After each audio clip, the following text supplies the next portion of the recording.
bonjour à tous. J'ai choisi de vous parler aujourd'hui, pour commencer, de la Chine, mais plus particulièrement de son président, Xi Jinping. Vous savez peut-être, mais en mars dernier, en mars 2018, Xi Jinping a modifié la Constitution afin de pouvoir devenir président à vie. Et jusqu'à ce moment-là, aucun président chinois, à part Mao Tse-tung, n'avait concentré autant de pouvoir. C'est à partir de ce moment-là que l'Europe a commencé à comprendre qui était le président chinois. Après cette nouvelle décision, cette annonce qu'il allait changer la Constitution, plusieurs représentants politiques des différents pays européens ont fait des déclarations, notamment le ministre des Affaires étrangères allemand, qui a dénoncé la dangerosité et l'agressivité du projet chinois. Et plusieurs pays sont donc petit à petit sortis de leur réserve diplomatique pour prévenir les différents dirigeants européens et du monde entier de ce qui se passait en Chine. Xi Jinping, cependant, procède différemment de ses prédécesseurs, comme par exemple Mao Tse-tung, qui avait mis en place une révolution culturelle, ou Deng Xiaoping, qui avait offert au peuple chinois l'accès à la consommation. Non, Xi Jinping, lui, décide d'offrir à la Chine la conquête du monde, mais au niveau économique, militaire et idéologique. Alors, je vous parle de tout ça parce que j'ai récemment regardé un documentaire sur Arte, qui est un documentaire co-signé par un journaliste français, Romain Franklin. C'était un ancien correspondant en Chine pour le journal français Libération. Et il a donc produit un documentaire, Le Monde selon Xi Jinping. C'est un documentaire que vous pouvez regarder en replay jusqu'au 15 février 2019 et je vous conseille fortement, c'était très intéressant. Alors j'ai choisi de non pas vous raconter le documentaire dans sa totalité, mais de vous en extraire les points les plus importants et ce qui m'a le plus marqué. Comme je vous le disais, c'est à partir de ce changement de la constitution chinoise que l'Occident a commencé à ouvrir les yeux sur ce qu'il se passait sous Xi Jinping et à constater qu'en fait c'était une dictature repensée à laquelle qu'on voyait se développer en Chine. C'est une forme d'autoritarisme repensé qui est mis en place ces dernières années en Chine. Donc cela a commencé depuis l'avènement de Xi Jinping au pouvoir en 2012. On a donc pu constater qu'il y a un tournant avait eu lieu. Avant Xi Jinping, il y avait en Chine ce qu'on appelle un politburo, c'est-à-dire qu'il y avait 7 ou 8 membres qui faisaient partie de ce gouvernement et le gouvernement chinois prenait des décisions de manière collégiale. Donc la direction politique se faisait de manière collégiale. Maintenant, les choses ont changé puisque Xi Jinping est devenu président à vie et cette dictature collégiale est désormais devenue une dictature tout court. Alors comment est-ce que Xi Jinping déploie cette dictature? Eh bien, dans ce documentaire, on voit des exemples de plusieurs initiatives. Par exemple, la campagne de lutte contre les tigres et les moucherons. Alors, le nom de cette campagne, la lutte contre les tigres et les moucherons, est en fait une campagne qui avait déjà eu lieu sous Mao Tse-tung. Et l'idée, c'est de procéder à des arrestations en masse de manière plus ou moins spectaculaire et le but est de procéder à une campagne anti-corruption. Donc à la suite de cette campagne, environ 1,5 million de fonctionnaires ont été disciplinés. Alors quand on parle de disciplinés, c'est-à-dire que bien entendu ils sont mis en prison, mais aussi on leur fait un lavage de cerveau, c'est-à-dire que on les pousse à faire des aveux, à se repentir en direct, et cela est donc diffusé à la télévision nationale. Alors je vous en citerai quelques exemples après. évidemment, les personnes qui sont en priorité mises en prison, ce sont les personnes qui s'opposent au régime, à Xi Jinping. Le président souhaite procéder à ce qu'il appelle un renouveau de la Chine et donc il souhaite mettre en place un projet nationaliste qui se traduit par ce dont je viens de vous parler, des purges par exemple, que l'on peut qualifier de phénoménales quand on en voit l'ampleur. Et on constate qu'il emploie des méthodes qu'il a connues lui-même sous la révolution culturelle de Mao. Donc ces méthodes dont je vous parlais, des aveux, des repentirs qui sont diffusés à la télévision. Par exemple, dans le documentaire, on voit une vidéo d'une jeune fille qui doit être adolescente, au moins de 18 ans, et qui s'excuse publiquement d'avoir posté tel ou tel commentaire sur les réseaux sociaux, où on voit un chercheur qui s'excuse également publiquement d'avoir publié un rapport en particulier qui critiquait le régime chinois. Alors on peut se demander, mais comment est-ce que c'est possible qu'un homme qui a déjà vécu cela sous Mao utilise les mêmes méthodes? Parce que peut-être que vous ne connaissez pas l'histoire du président chinois, mais Xi Jinping est en fait un prince rouge. Un prince rouge, c'est un descendant d'un haut dirigeant du Parti communiste. Le père de Xi Jinping était donc un de ces hauts dirigeants qui, sous Mao, est tombé en disgrâce et a donc dû subir des humiliations publiques, des séances de délation collective et a été jugé pour ses actions au sein du Parti communiste. Et parce que Xi Jinping était donc son fils, il a été lui-même forcé à aller travailler dans les champs et bien entendu, il était traité comme quelqu'un qui appartenait à la catégorie sociale la plus basse en Chine. Et on aurait pu penser qu'il aurait tiré les leçons de ces méthodes pratiquées sous Mao Tse-tung et qu'il aurait mis en place l'inverse. Eh bien non. En fait, il en a tiré les leçons, mais à l'inverse. C'est-à-dire qu'il s'est dit que plus jamais il ne serait persécuté et plus jamais qu'il ne se retrouverait jamais dans la même situation que son père. Et donc il a décidé d'être comme Mao, ou d'adopter les mêmes méthodes que Mao. C'est une sorte de syndrome de Stockholm finalement, où on peut constater que le lavage de cerveau qu'il a subi sous la révolution culturelle a été extrêmement efficace. Il décide d'être le plus fort, de dominer tout le monde et donc être certain qu'il ne sera jamais persécuté comme son père. À travers son programme politique, le président chinois cherche à restaurer la légitimité du pouvoir chinois.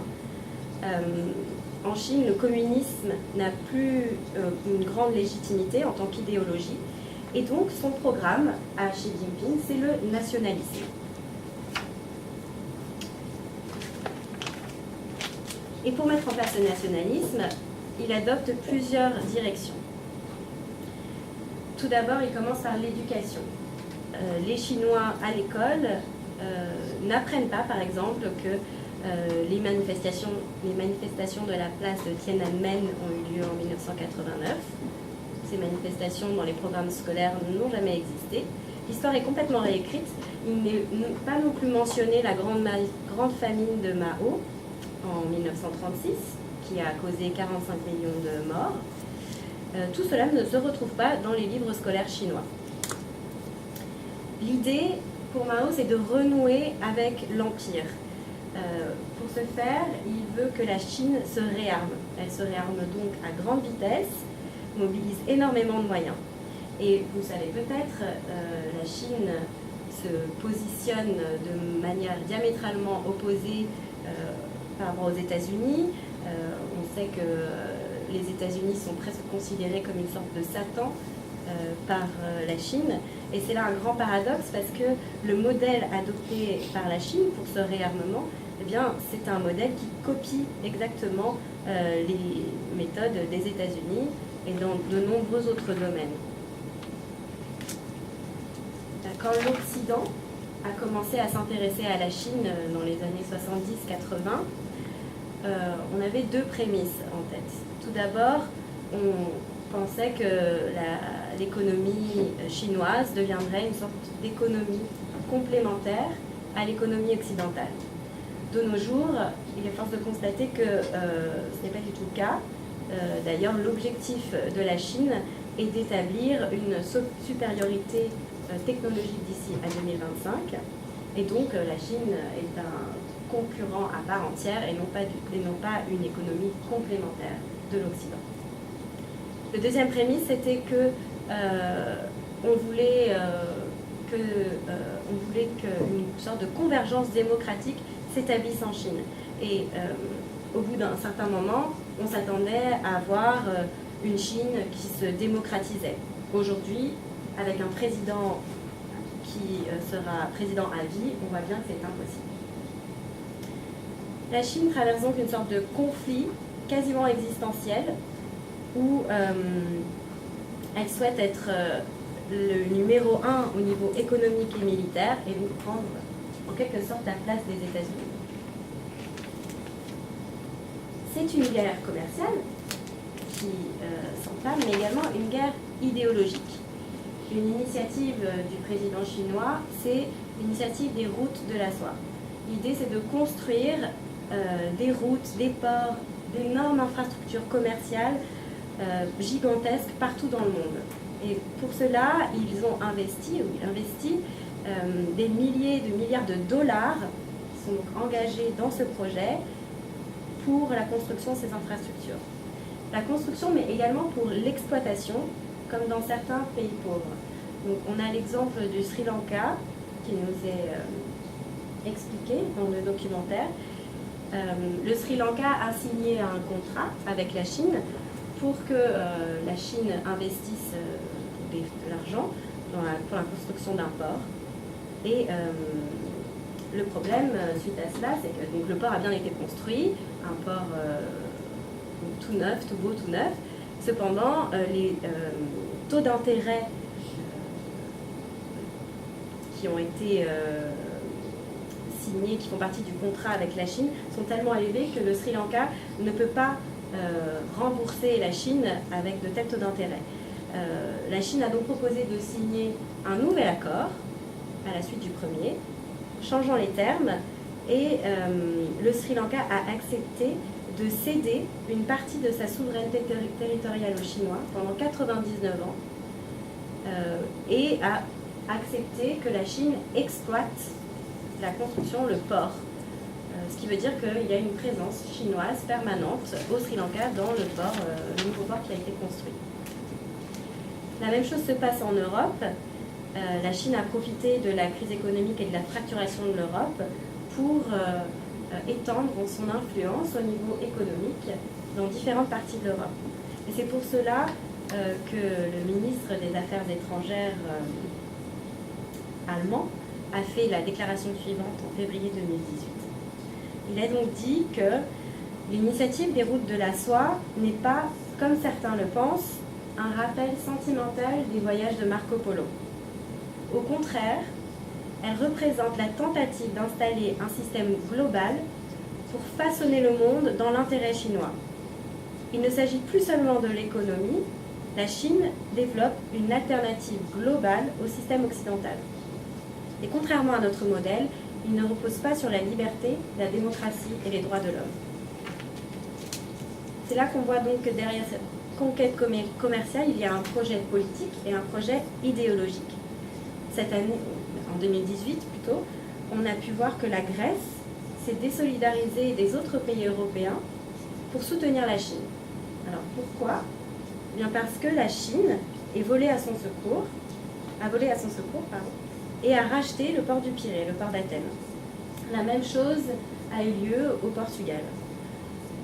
C'est toutes ces conséquences que l'on peut observer, les conséquences de l'influence économique chinoise chez nous en Europe. Il est important de savoir également que la Chine possède environ 10% de la capacité portuaire en Europe, ce qui est donc un pourcentage conséquent. La Chine fait ça pour gagner de l'argent, bien évidemment, mais aussi pour pouvoir ouvrir une porte d'entrée dans les milieux politiques occidentaux.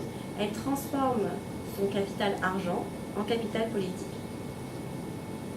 On voit que différents hommes politiques, tels que David Cameron, tissent de plus en plus de liens étroits avec la Chine et le président en particulier. Parce que la Chine a pour stratégie de s'offrir les services d'un certain nombre d'hommes d'affaires, d'hommes politiques, qui sont plus ou moins retirés de la vie politique. C'est donc le cas de l'ancien Premier ministre britannique, David Cameron, qui aujourd'hui travaille pour un fonds d'investissement qui travaille sur ces routes de la soie. C'est une stratégie d'influence de la Chine qui cherche à courtiser les d'anciens hommes politiques occidentaux.